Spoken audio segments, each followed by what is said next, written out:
Hello friends, जय माता दी।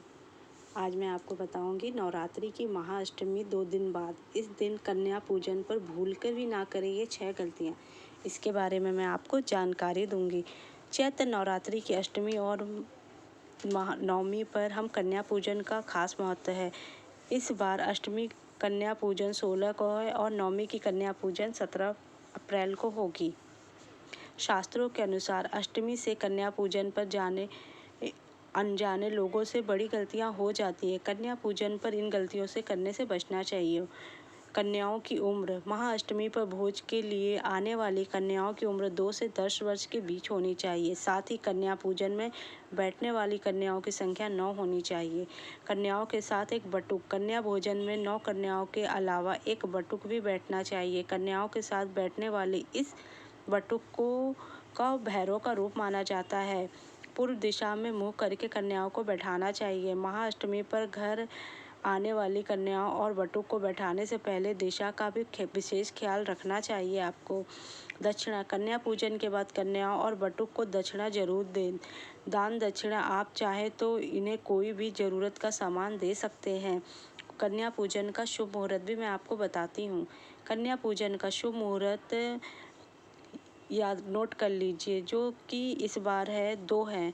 पहला शुभ मुहूर्त 7:51 मॉर्निंग पर है, जो 10:41 तक रहेगा, और दूसरा शुभ मुहूर्त 11:55 से, जो दोपहर 12:47 तक रहेगा।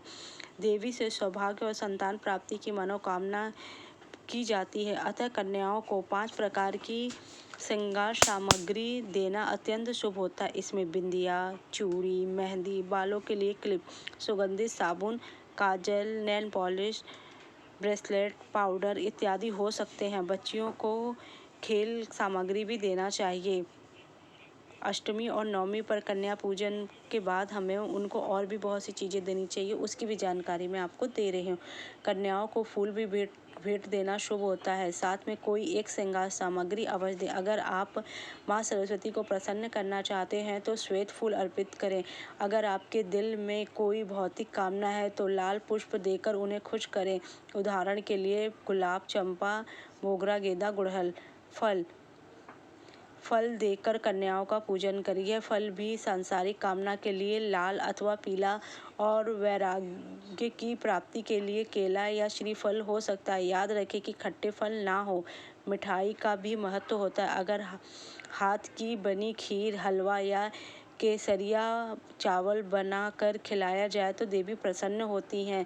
वस्त्र।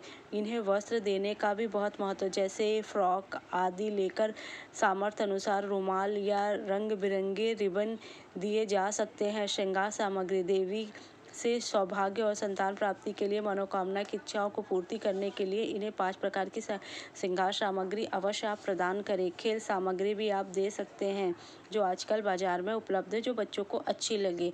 दक्षिणा। नवरात्रि की अष्टमी सबसे पवित्र दिन माना जाता है। इस दिन अगर कन्या का अपने हाथों से श्रृंगार किया जाए तो देवी विशेष आशीर्वाद देती हैं। कन्या के दूध से पैर धोएं और उनका अक्षत, पुष्प, फूल और कुमकुम लगाना चाहिए। कन्या को भोजन कराना चाहिए और यथासामर्थ्य उन्हें कुछ भेंट करना चाहिए। नव दुर्गा के अंतिम दिन खीर, ग्वार फली की सब्जी और दूध में गूथी पूरियां कन्या को खिलाना चाहिए।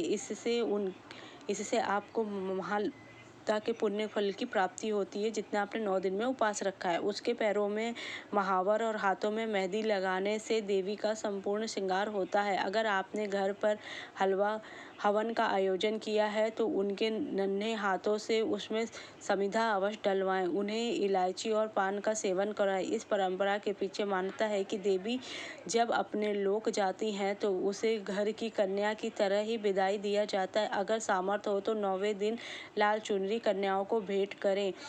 उन्हें दुर्गा चालीसा की छोटी पुस्तक भी भेंट कर सकते हैं।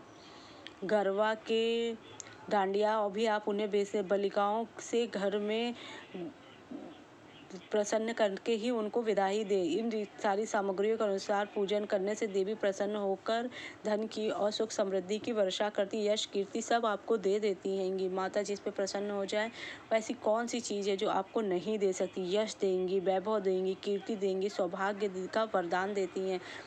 ये सब चीज़ें आप करके माता को प्रसन्न कर सकते हैं और उनको केला और नारियल दे सकते हैं। केला भगवान विष्णु का प्रिय फल माना जाता है और नारियल माता लक्ष्मी को प्रिय है।